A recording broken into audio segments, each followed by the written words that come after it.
Hey guys, welcome to a new video. So what we are going to do now is that we're going to set up our shipping rates. So I'm gonna go and click on settings on here. And from there on the left side menu, we're gonna select shipping and delivery. Um, so you can see that, oh sorry, I just clicked on it. You can see that we do have, on here under shipping rates, some of those already like pre-made. So I'm gonna click on it. And you can see that we do have the domestic one, which for me is Croatia. So that's always going to be your country. And the other one is international. So for the domestic one, I'm just going to leave it Croatia. And I have one shipping method, which is standard and it's free. So I'm going to click on the three dots and click edit rate. And I'm just going to change the name from standard to free worldwide shipping. And the price is going to be 0. I'm going to click done. For the international, again, standard, it starts at 18 euros. So I'm going to click three dots, edit rate. Again, free worldwide shipping, and I'll make it 0. So it's free. Awesome. The second thing I'm going to do, I will click add rate. And here's the thing. We don't want to charge our customers for shipping. Um, they might get in a store, they might find a product that they like, that they really, really need. And let's just say the product is going to be at $30. And they're okay, I'm gonna pay $30 for the product. They're gonna get to the checkout page and they're gonna see that you're charging them 5, 6, 7, $10 for shipping. And they're gonna be like, oh, so it's like $40. Do you wanna pay $40? So we don't want them to think during the checkout process. Okay, so we're gonna lose them. We always want to make sure that the shipping costs are included in the product price. So let's just say that your product costs $5, okay, and the supplier is charging $2 for shipping. So the total product cost really is $7, not $5. So if you put the product on your store and you want to sell it for $30, you gotta also think about those $2 for shipping. So ideally, you would put it for like 35. However, there's a cool trick that I came across over the years that just works.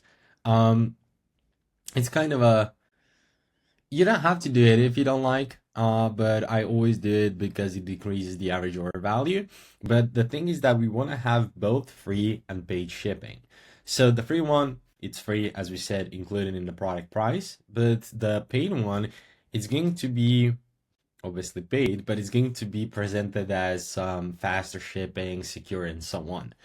So for this one, what I like to do, custom rate name, I like to call it trackable and secure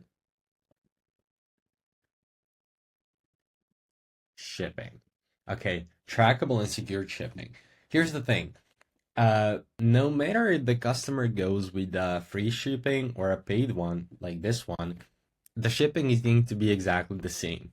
Okay, so both with the free one, they're going to be able to track their order because they will get that tracking number.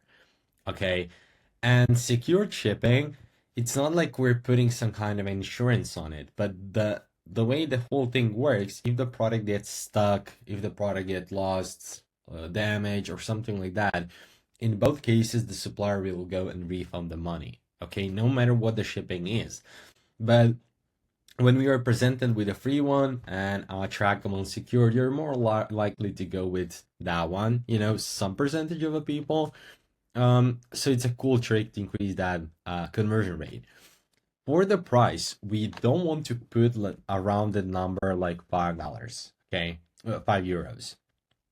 Shipping rates, they often depend on many different factors, like the location, logistics, product type, and so on, product size. So it's always going to be some math system, some calculations and stuff. So it's always like a random number. So a lot of people make that mistake where it's like a fixed rate, like really rounded number, but in reality, it's more like, I don't know, 4.73. So that's something I want to do. So you can go with that. Maybe you can try lower, maybe you can try higher, but I usually do it like that, 4.73. So gonna click on done and we have added it. And again, we're gonna do the same thing for this one. So custom rate name 4.73 and click done. So now we have rates selected and they'll be able to choose the options. However, the international market, this category, it only has 28 countries in there. We want to make sure that that really is worldwide. So we're going to click on here, go to markets, and international, we're going to click on here and we're going to click on active and click save.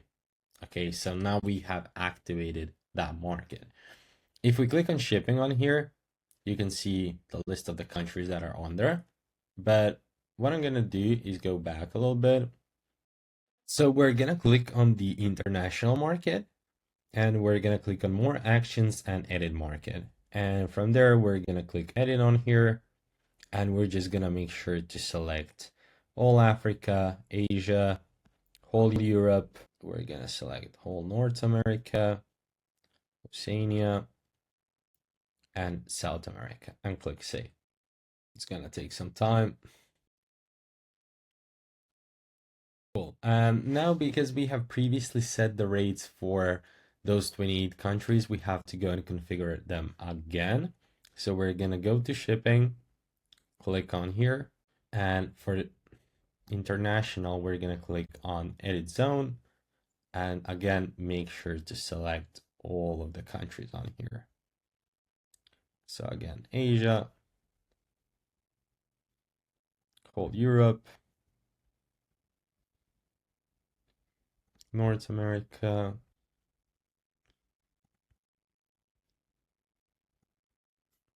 and lastly, South America, and click done.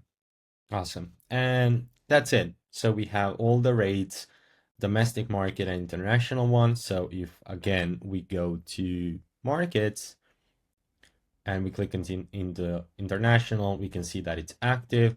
And if we click to creation one, that one is primary. So that's all good. So yeah, guys, thank you for your time and attention, and I'll see you in the next one.